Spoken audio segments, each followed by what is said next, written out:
ખરેખર તમારી વાત સાચી છે, અમને ખૂબ દુઃખ થાય છે, પરંતુ આ બાબતે અમોએ વારંવાર અમારી શાળાના લેટર પેડ ઉપર વારંવાર વોર્ડ ઓફિસમાં પણ જાણ કરેલી છે, તેમજ અમારી નગર પ્રાથમિક શિક્ષણ સમિતિના માન્ય શાસનાધિકારી સાહેબ તેમજ ચેરમેન સાહેબને પણ જાણ કરેલી છે. ચેરમેન સાહેબ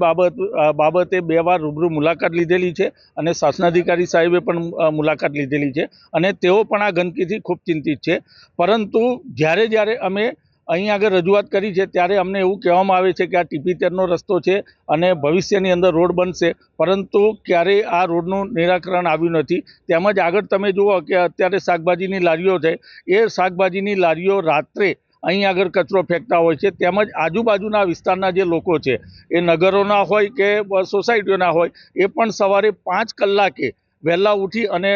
આ બાજુ શાળાની આગળ જ ગંદકી કરતા હોય છે. હું આપના માધ્યમથી કહેવા માગું છું કે આ શાળાની અંદર સવાર, બપોર અને બાલવાડીના મળીને કુલ 800 થી 900 બાળકો અભ્યાસ કરે છે અને ખરેખર આપની ચિંતા વ્યાજબી છે કે અમારા બાળકોના સ્વાસ્થ્ય સાથે પણ આ ચેડા થઈ રહ્યા છે, જે ગંભીર બાબત છે.